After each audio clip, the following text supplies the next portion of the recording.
Get on the ground now. Show me your hands.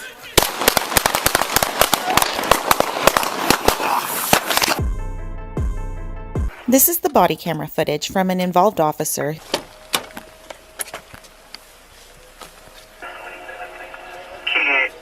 I copy the Jim.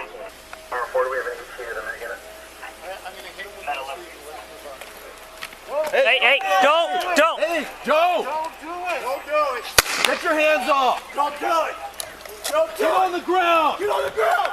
Get on the ground!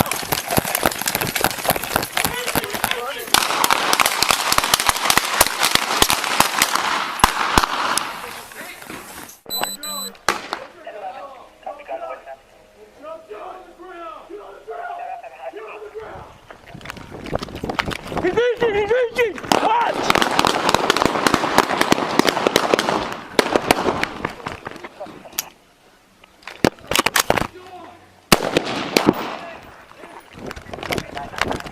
Watch it! Subject's reaching for a gun in his waistband. Gun and waistband.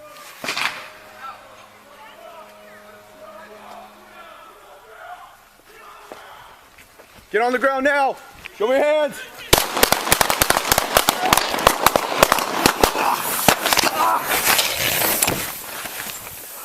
Watch the door!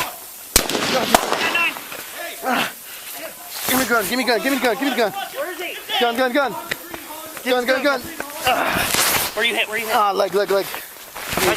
Tourniquet. Hey, what leg? Right leg. All the way up. Tighter. Yeah. I got it. We're gonna move. Keep an eye on him. The shooting took place in under 2 minutes from the time of first contact. 6 officers discharged their firearms. All of the officers were equipped with body-worn cameras. One officer's camera was not activated until after all shots were fired. The man's firearm was recovered, and later analysis indicated that he had fired 9 rounds. Medical aid was rendered to the man within 4 minutes of the last gunshot. Medical aid was staged in the area prior to officers attempting contact. The man was transported to Kern Medical, where he succumbed to his injuries and was pronounced deceased. 2 officers were struck by the suspect's gunfire and survived their injuries.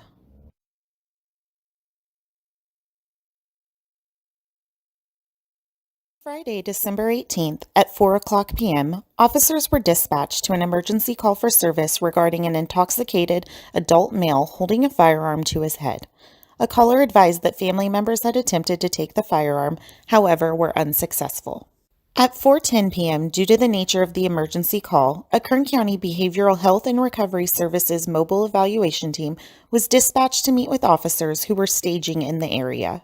The Mobile Evaluation Team, also known as MET, provides crisis intervention, voluntary and involuntary assessment for psychiatric hospitalization, and follow-up in the community.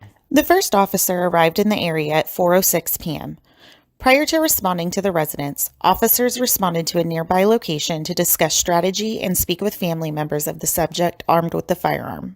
Due to the nature of the weapon involved and the fact that officers believed the subject was contained inside of the residence, at 4:10 p.m., 2 officers responded to the area of Maria Angelica Street to establish a visual of the involved residence to confirm that the subject did not flee into public with the firearm.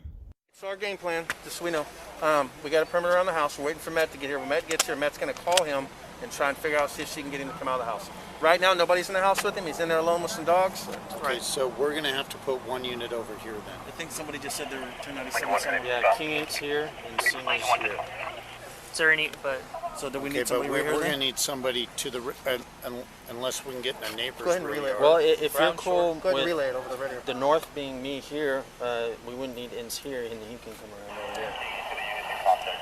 Yeah, I thought. I can go to At 4:26 p.m., while officers were briefing and planning how to approach the static situation, a police officer assigned to watch the residents in the 8700 block of Maria Angelica Street arrived at the residence. He observed the front door of the residence open and saw the involved man standing in the roadway.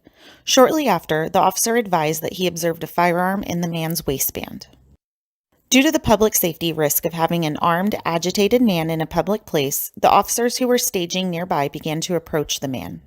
This is the body camera footage from that initial officer who observed the man in the roadway.